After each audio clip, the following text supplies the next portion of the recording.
Good afternoon. Welcome back to Virtual Edge Summit. This is our final session of the event, and hopefully the best one so far. I want to welcome Manny Iyer, of Quanzu, who's going to talk about multi-channel event marketing. We'll be taking questions from the audience and from our virtual audience. If you care to ask a question on Twitter, use the hashtag VES380W. So, Manny?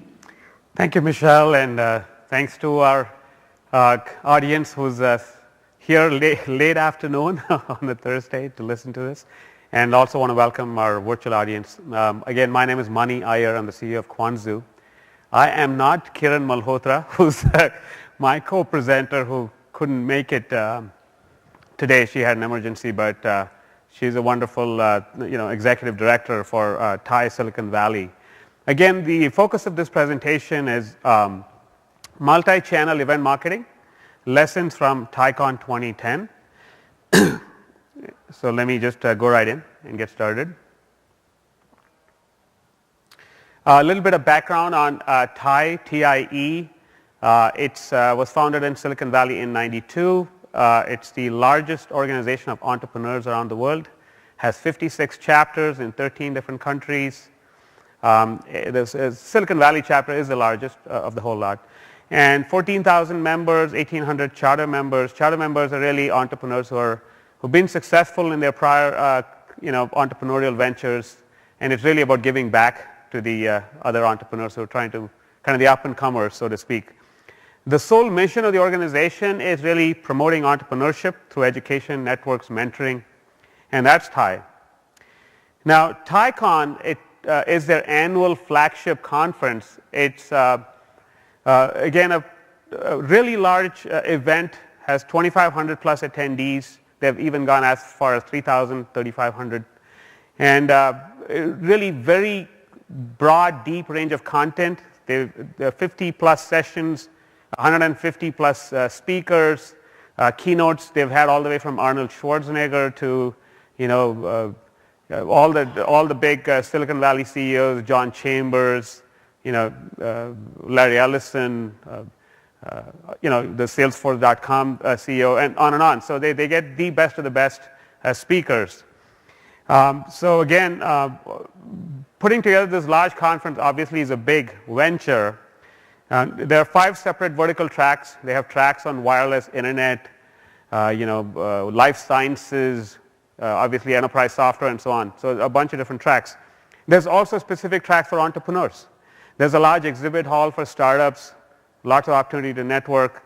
Now the key thing to note here is, again, I'm trying to give you the perspective of how do you build a conference that really, by the way, this is being run by a nonprofit. So TIE is really a nonprofit organization, and how they're able to do it effectively, and really the challenge they had was marketing the conference. Again, TIE may be a brand that's known to the entrepreneur community, but obviously, like any organization, that's trying to reach out to a broader and broader audience. So the focus of this talk is really multi-channel marketing for the purpose of promoting this conference and getting more people to attend the conference. Notice that there's only 5 people who are really paid staff, and look at the volunteers, 400 volunteers. So it's pretty big in terms of how they're able to draw upon their own member base to come in, volunteer, and help put the conference together. Different teams. There's a team for content, sales, marketing, PR, operations, systems. They run it in the Santa Clara Convention Center. Again, pretty big setup there out in the San Francisco Bay Area.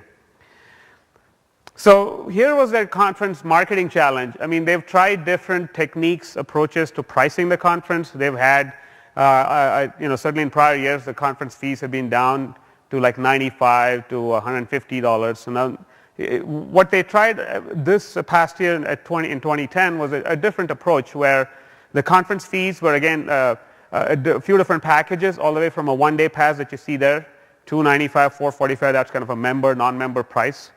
1-day pass, 2-day pass. They also introduced something called a Power Connect, which is like a conference within the conference. So you could have very focused networking sessions for people who have shared interests in specific domains. So that, again, was something they were trying to do, again, with exclusive sessions where you would have certain speakers, opportunity to network with certain more senior executives and folks. And that was the idea of the Power Connect. And besides this, again, the annual conference ends up being the key venue for them to get all their members to step up and renew their annual membership. So they have an annual membership of $100 there. The target conversion value, as you can see, is a little bit below what they priced the conference at. The idea is they had taken into account the fact that there'll be certain discounting that they may have to offer, and that, again, people have kind of gotten to expect that you don't pay the rack rate if you don't have to for any kind of conference.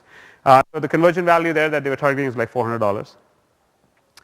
Now, the types of marketing channels that they used, again, as I said, I'm speaking for Kiran here, is all the way from traditional marketing, be it ads in print pubs, banners. Obviously, they have a pretty big email database of over the years because the conference is going on, I think, in the 18th or 19th year of the annual conference. LinkedIn groups, there are specific groups called, there's a Tycon group. There are vertical groups by different segments, Tycon Life Sciences, Tycon Internet, on and on. So they found that to be an interesting venue to bring together little communities. Then affiliate marketing, as you know, there's like a slew of these entrepreneur-related organizations and networking groups and so on, all up and down Silicon Valley. So they do a lot of affiliate partner marketing with all those folks. And also people who run other smaller related conferences that target the same audience. And then the website ends up being another big channel. Now, the key challenge that they had, given this is kind of an all-volunteer team with very little central marketing brains and support, was, they were trying to think, can we find a way to build and run promotions real quick, real easy, across all these different channels without a whole lot of work. So that's it in a nutshell, is kind of the problem statement. And then can we figure out if we can measurably increase conference sales? Can we do the level of tracking where we know that this thing actually works and it actually delivers, X amount of dollars, if you will, in additional conference sales, and that better be something very interesting. So let's look at what kind of assets they had to begin with. Because again, you get out what you put in, right? As people say. So here, what they had to work with was they had about 18,000 plus email marketing lists, which again was built over the years. They had a LinkedIn group, 2,600 plus, Twitter followers, 1,300 plus. You see Facebook fans, and again they had a website. There's some other affiliated websites. There's a Thai Silicon Valley website. There's other Thai Global website. Again, related properties, so to speak. Again, remember the target, 2,500. So they're like, okay, how are we going to get here? So one of the things they decided to do was use, again, the company that I am a founder of, a company called Quanzu. And they wanted to use some of the kind of self-service capabilities, the ability to create a number of what we call very interesting marketing units that they could build, and then they could then embed those units inside their email campaigns for email marketing, on their website, on third-party sites and affiliate sites. So they could hand out one of these interactive creative units that they could offer their affiliate partners. Facebook page, so again, they could put it on their Facebook page. LinkedIn groups page, they actually, I'll talk about how they got some interesting things going through LinkedIn. And again, paid advertising. So they did some of that. Obviously, Facebook, again, trying to get Facebook pay-per-click kind of campaigns going that would bring people to a landing page, and then through the landing page trying to convert them. In terms of email marketing, the Thai folks, they use vertical response, which, as you know, there's several different, there's a slew of email marketing companies, so that's the email marketing platform that they use. So again, since the focus of this talk really is multi-channel marketing, I'm going to talk about some of the approaches they tried using, Quanzu and some of our units, and some of the plans that they have going forward this year. What are some things that worked? What are some things that didn't work as well as they would have liked for it to work? And what are some things that they want to try this year, which could make it hopefully more interesting in terms of results? So what do we mean by SMART? Again, this is an acronym. I just want to, this is really to give you some color to what do we mean by these SMART campaigns. One is the ability through a platform, which is what we've tried to offer, we've offered to them, where you can come in and build these kind of creative units. First, they are social. So they're inherently social in that as visitors, as members, as potential prospects, attendees, potential conference attendees engage with these units, they along the way through the interaction, there is a place there where it can help them generate social interactions off of these units. So they can essentially engage with their own social graphs and social networks, if you will, be it on Facebook, be it on Twitter, or even through their own email. Okay? Multi-channel. And now this obviously is a big deal for, who's got time, right? And here you have a nonprofit. They have 5 full-time staff. Obviously, they're scrambling around to put together this big conference with just so much on their plate. Very little marketing bandwidth. And then they have a few people who are kind of the marketing volunteer team. And in a volunteer team, you're going to get maybe an hour, 2 hours here, 2 hours there. And the question is, how do you make it effective? And so you got to give them some kind of structured way, a structured process with which they can work. And the multi-channel turned out to be very useful for them because they only had to dream up certain creative units once. And then once you've got those creative concepts together, you build them, and then through this platform you can quickly publish them out or actually make them ready to go for all these different channels that we talked about, from email to website to Facebook to LinkedIn to what have you. And excuse me, and then be able to set them up as individual campaigns that are individually trackable. So that is something that they were able to do. So besides, okay, so we talked of social, we talked of multi-channel. The third thing was really these campaigns were adaptive. The idea being there are a number of these units that were question-based, so depending on the response of the user, the offer could be kind of tailored or targeted more. Remember we talked about how there are all these different conference packages? So the question-based approach helped to narrow down, okay, this person is probably interested in this Power Connect session. So let's figure out a way to steer them to purchase that particular conference pass with that particular Power Connect. So there was that was something they could do because of the whole adaptive way of kind of leading them on to a particular conference offering. And I'll show you, I've got examples that we'll look at. Template driven, again, the idea is you don't want to turn marketers into developers, right? Nothing is going to get done. You certainly don't want to turn marketers into creative designers either. So the idea here was to give them some simple creative kind of background images and templates and some logos. And then let them do the real creative stuff, which is come up with that really fun, engaging headline, for that marketing unit. Come up with the marketing messaging that will really get people. Come up with a way to word that thing, right? So that's what marketers are really good at. So the idea was to give marketers exactly the level of involvement with the platform that made sense. And the real-time aspect here was the idea that if you think about it, when you have these kind of creative units and you place them in all these different channels, let's say you handed off this creative unit to an affiliate. That affiliate or partner doesn't want to be bothered again, right? They just want to place this. They want to, you might give them one line of code. They want to put it on their website. But then they're like, you know what? Don't bother me again. I'll just see how it goes, and whatever conversions come through it, great. I'll take a check from you, right? But at the end of it all.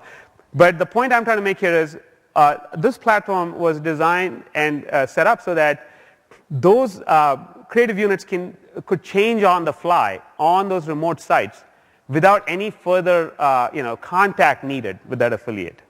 Okay, so let's look at, I think best is examples. So let's look at some of these. So here's one. This is the first campaign that was built with 5 weeks to go, and here the idea was upselling what we call the Power Connect package. So offer them the basic conference package. And then, again, ask a few questions, and based on their responses to the questions, you could figure out, okay, which of our Power Connects might be the most appropriate. And then you could offer them not just a basic package, but then also the add-on package. So 2-3 question quiz, 4 targeted offers. And notice the headline, it just says the TiCon conference guide. And, and then the idea was, this was placed on all these different placements that we talked about. And then it says, hey, get the software Power Connect and the 2-day pass. Hit the exhibits too, save $300, early bird, such and such, right? So the idea was At this stage in the game, it was really about seeing if the early bird was enough of a motivator to drive people into the conference. There were these sharing icons, Twitter, Facebook, email. The sharing icons are set up to, again, for the user as they finish interacting with this unit, when it's placed on all these different places, to just tell their friends, right? So, hey, I'm going to TyCon 2010, join me. That was the extent of the tweet message. It was really to, drive word of mouth. Now, real quick, anybody have any guesses on how many tweets went out? Do you think it was a little, a lot, a whole lot? Yeah, so let's say in terms of these units being placed and people actually doing the sharing out on Twitter, out on Facebook, any guesses? Where is it on the scale? A little, a lot? Not a whole lot. A little, that's a good one. Actually, you're right. See, that's the whole idea of building these campaigns and running experiments. I mean, that's basically what it turns out is a whole marketing game, right? Is you got to try things and you got to see what works. So we built this first campaign, and then we noticed that there wasn't much sharing going on. People weren't really sharing, and I think it's going to be pretty obvious to you pretty quick why. Why weren't they sharing, right? So here's what we did next. We said, you know what? We aren't seeing much sharing. Why don't we incentivize them to share? Why don't we give them something for it, right? Everybody loves a discount. Everybody loves it when there's some kind of a trade going on where, you're asking your prospect or your member to do spread the word for you. Then you say, you know what? You get a discount for doing just that. So here, what we did was, again, the same unit. Notice the creative change a little bit. We put some little visuals there, so it kind of looks a little more engaging. And again, 4 different offers. And then we had this $100 of promo code. And that promo code was embedded in the tweet message and the Facebook message. So that's what it said. It says you need the Internet Power Connect. Click to share below via Facebook and get your promo code. Now, what they found was they had to actually click on the Twitter tweet, and then they go into Twitter, and then in that tweet message, there is that promo code. Now, anybody have any guesses on did the sharing improve? And again, a little, a lot? Anybody else? Okay. Actually, it did not improve a lot because it's human nature that once I got my promo code, I'm not going to finish the tweet. So the way this was set up is the tweet message would show up in that little Twitter box, and you don't have to hit that button, sorry, let me go back, to complete the tweet, and you already have your promo code, so you're all set because you got your promo code, and you're going to get your discount, so they're on their merry way. So we still didn't see that jump in Twitter tweeting and sharing that we really wanted to see. So it was a little bit better, but not quite what we wanted. So again, then I'm going to show you examples of how we built it into email campaigns. So this is where notice that we were promoting some of the conference speakers. We had David Meerman Scott. We had Mr. Hazlett from Kodak. So on down, it was like, hey, be a part of our viral marketing. Play the quiz. Tell your friends. Get your promo code. Take the quiz. So we tried that as a technique. Again, some results there. And I think you'll quickly see what else. Here's an example of another thing we did is a completely different fun-looking unit, which was got the rhythm and the passion, share the vibe, get $150 off. So here we were using TyCon along with the main conference. They do a big banquet event with like entertainment and music, and so again that ends up being a draw. So here we kind of did a whole kind of an email campaign and a theme which really was pushing that particular aspect of the conference. And that turned out to be something, frankly, not as much of a draw for the guys who are showing up, which are the entrepreneur guys, but a big draw for the spouses. Because, they like to come and have a good time and so forth. So that's just to give you an idea of how you can have similar concepts, but you can make the creative units a little different depending on the setting, the placement, the landing page. In this case, again, the context was more of an entertainment context. So, those are some things to kind of think about and try. And again, all it takes is just changing the background image, changing a few things. You can just kind of literally change the skin a little bit of that unit and then give it a whole different flavor. The next example you see is how we actually hit up one of our sponsors. LinkedIn was a big sponsor last year. And so what they did was they got an arrangement with the key sponsor where the sponsor agreed to send out a slew of LinkedIn in-mails. And part of the in-mail campaign then was draw people in, and when they click through that in-mail, which is like an email campaign, bring them over to a landing page. And so this same kind of a unit was used on the landing page with the idea of then driving people to a registration event by asking them to take one of these short quizzes.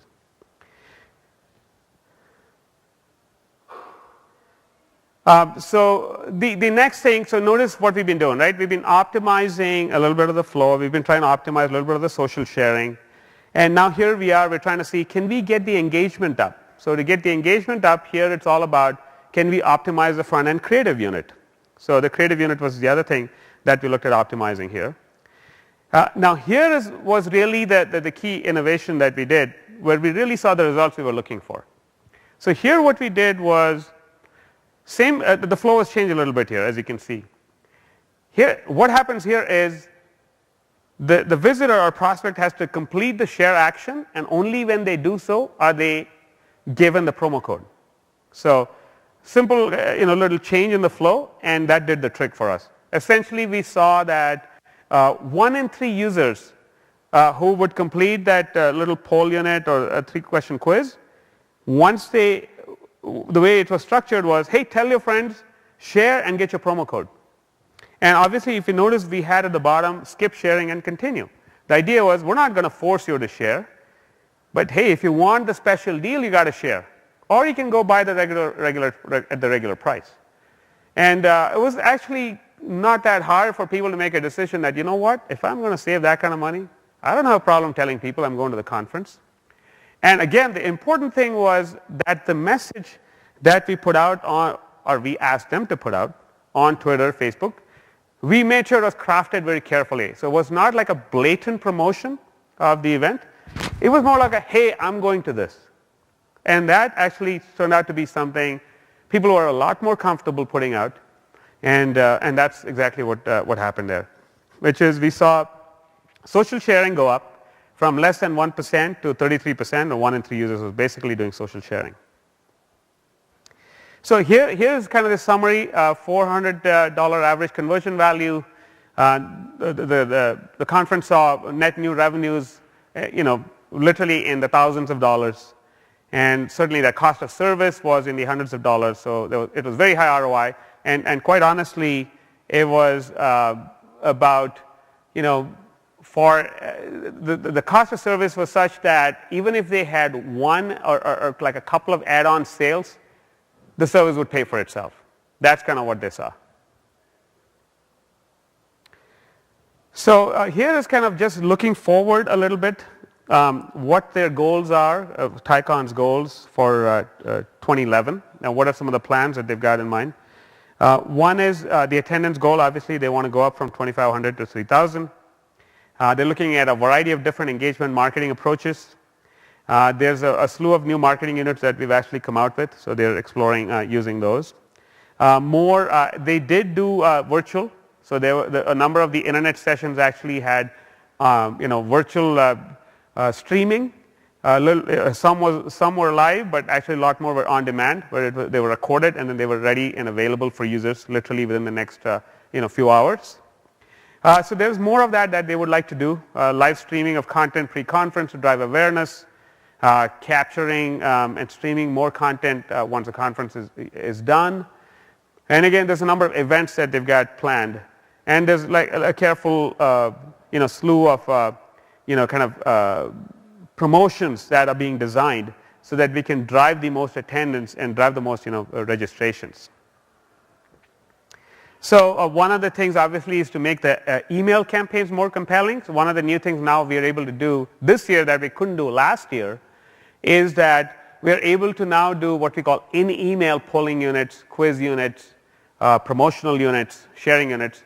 And we found that this actually drives up engagement 30% or more. So the name of the game is not just to get folks to open the email, because people have been optimizing subject lines for emails all day long, right? So that part everybody's been focused on. But now it's about not just people opening emails, but once they open, how do you get them to engage? How do you get them to go from the email over to that website to a conversion event and actually convert? So that is the whole idea of what you see here, which is have a very relevant, engaging polling unit, a very relevant, engaging promotion to drive word of mouth. Or you can have an opt-in type of unit, which is something you might want to do if you might be using rented email lists, where if you have rented the list, you really need to have them again opt in to be a part of ongoing dialogue with, say your organization. And that's something you'll find is very useful. So that's what you see here. That's something that they are planning on trying, which is again in email type of campaigns, which are much better looking. And again, with one click, taking people to landing pages to convert. Here are some examples of some of the other units that you see here. As I said, there's this multi-question unit, which we already looked at, the polling unit, the opt-in unit, and then this basic sharing or promotion unit, just to give you an idea. So with that, happy to take any questions, anything that I can answer. Yeah. Can you explain a little bit more about how the marketing units work, how they're embedded, where they're embedded, how they function? Yeah, so every unit you see here, as you can see, if you look at this, this is a Virtual Edge newsletter that came out from Boomerang. In the Tycon case, we use vertical response. We have clients who use constant contact. The idea is if you go into the Quanzu online account that you have, then it's all software that runs as a service. So you can go in, build one of these engaging little polling units, and it gives you a few lines of code, HTML code.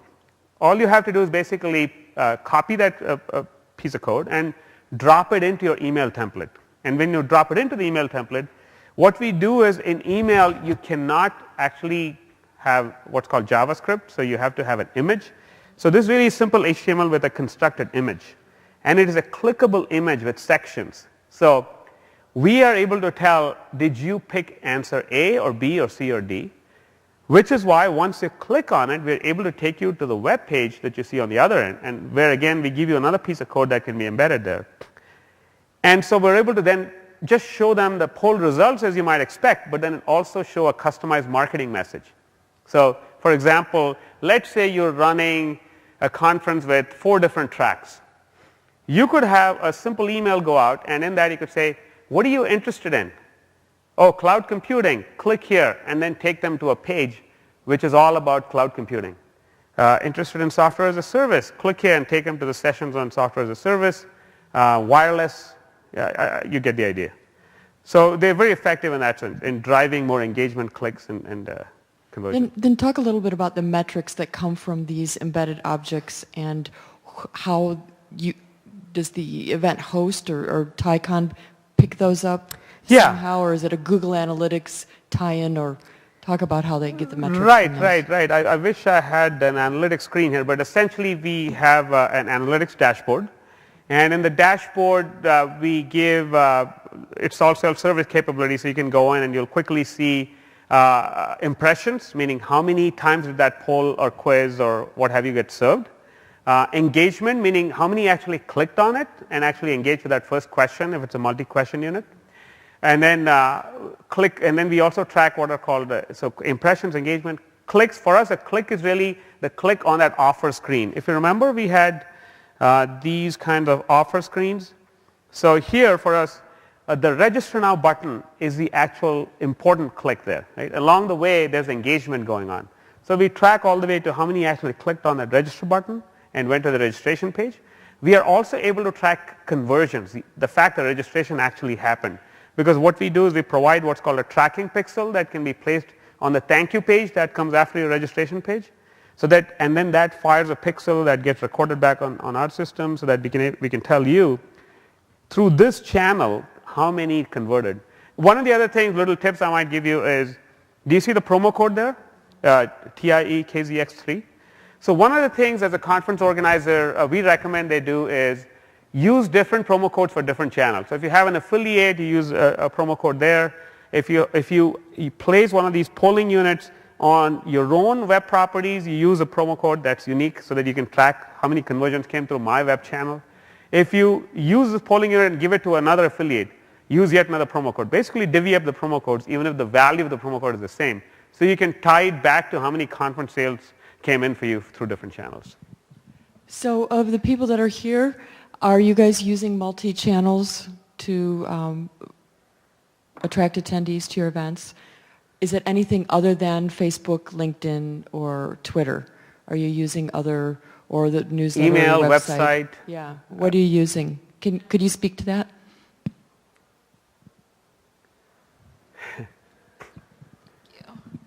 Yes, we're using the standard Twitter, LinkedIn groups. We're also doing email marketing to about 12,000, a list of 12,000, as well as website work, excuse me, and also some work with affiliates. And we try to maintain consistent messaging throughout, but tailoring it for each audience.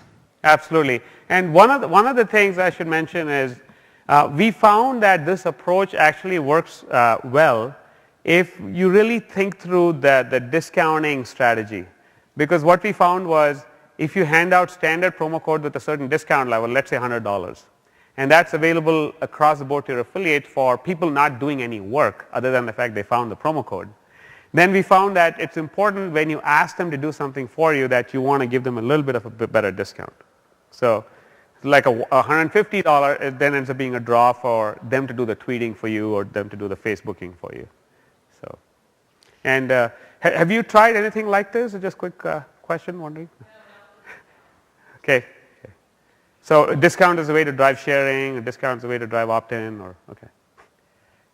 So anyway, there's the idea, something to try. And, I mean, is there anything that you've done with clients that's bombed? Is there any channel that absolutely is not a good channel for virtual events, for, you know, are there channels that aren't social that you wouldn't recommend? Well, I mean, I'll be honest that... or some that work far better than others, or does it depend on the... Yeah, my feeling is I think email is frankly kind of the forgotten stepchild. With this whole thing about social and Facebook and this and that that's come in, I think people may be missing the fact that there's so much more you can do with email. I mean, and that's certainly been our experience. We've seen that some of these kind of creative units, if they're placed in Facebook on a Facebook page, we've seen it to be not as effective as some of the affiliate channels or even kind of the email campaigns that drive people over to your website landing pages. So still, I think because again, what happens is with Facebook is you might go and put a post on your Facebook page. And then that needs to show up on the news feed for your followers. And then Facebook has this kind of intricate algorithm for what shows up in the news feed and what doesn't and when it shows up. And then again, the news feed has a little window when people may see it or they may not. On the other hand, email still has the benefit that you send an email, that subject line is sitting there until they decide what to do with it. I mean, they're either going to open it, not open it. Either way, you get that one shot at that thing being there, and it's unread and it's visible. So again, to answer your question, what we've seen is Facebook hasn't been as effective, certainly for this particular use case. That's one. The other thing is people, I think, sometimes they spend a lot of time and effort on the wrong things. What I mean by that is, do you notice there are two kinds of creatives here? One which is just basic straight line text and the other had this visual unit. Guess which one performed better? There you go. So the point being, for this audience, which was more of a B2B audience, and they knew they were dealing with a nonprofit, they were not looking for the best, fanciest creative. They just wanted to cut to the chase and figure out, okay, what is it you guys want me to do, and what is it that you're asking me to do, and so forth. So those are a couple of things that we've seen. So we're getting close to the end. Do you have any other final thoughts, conclusions? Does anybody else have any more questions? Virtual audience has gone kind of quiet, so. Okay.